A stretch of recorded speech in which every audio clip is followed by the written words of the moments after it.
ग्रामीण भागातील कलाकार व कला शिक्षकांना प्रोत्साहन मिळावे यासाठी माझी शाळा माझी फळा व शिवरी कॉलेजच्या वतीने आज 3 दिवसाचं राज्यस्तरीय अक्षर संमेलन भरवण्यात आलेलं आहे। त्याचे आयोजक आपल्याबरोबर काय सांगताल, काय या मागचा हेतू होता? आपण मराठी भाषेला अभिजात दर्जा मिळाला आणि त्याचा उत्सव सगळीकडे साजरा करतोय।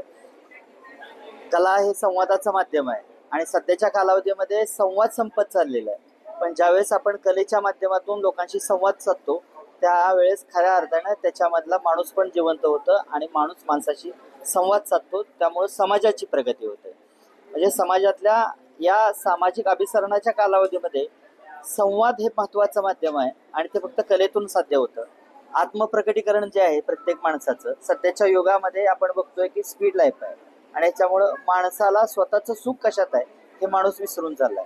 म्हणून या कला पंढरीमध्ये आध्यात्मिक पंढरीचा आनंद आम्ही देतोय आणि त्यातून पूर्ण महाराष्ट्रामध्ये आपण हे कलेचं माध्यम प्रत्येक घरापर्यंत नेतोय, प्रत्येक शाळेपर्यंत नेतोय, प्रत्येक विद्यार्थ्यापर्यंत नेतोय। त्याचा अजून एक फायदा असा आहे की नुसती कला ही छंदापुरती राहणार नाही, तर त्यातून अर्थार्जन मिळेल।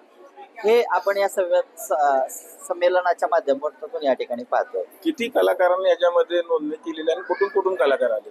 400 ते 500 कलाकार, त्यामध्ये रांगोळीकार आहेत, सुलेखनकार आहेत, पोर्ट्रेटकार आहेत, हे सगळ्या प्रकारचे कलाकार यामध्ये सहभागी आहेत। सिंधुदुर्ग पासून गडचिरोली, मध्य प्रदेश आणि कर्नाटकचे कलाकार यामध्ये सहभागी आहेत। 3 दिवस कशा पद्धतीनं कार्यक्रम असणार होते? या 3 दिवसामध्ये प्रत्येक कलाकार आपली कला या ठिकाणी सादर करणार आहे आणि अगदी जागतिक दर्जाचा कलाकार सुद्धा त्यातून आपल्याला हव्या त्या गोष्टी घेणार आहे आणि त्यातून आपल्या कलेचं संवर्धन करणार आहे। काय समाजाला ह्याचा नक्की काय संदेश आहे किंवा काय फायदा आहे?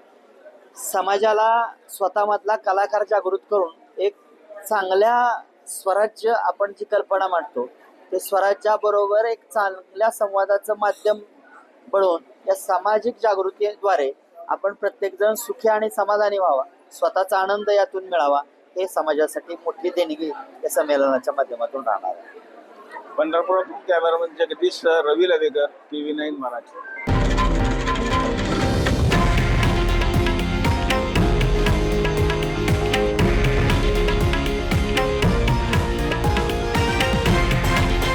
हे आहे देशातील नंबर 1 न्यूज नेटवर्क आणि आपण पाहत आहात TV9 मराठी, एकमेव।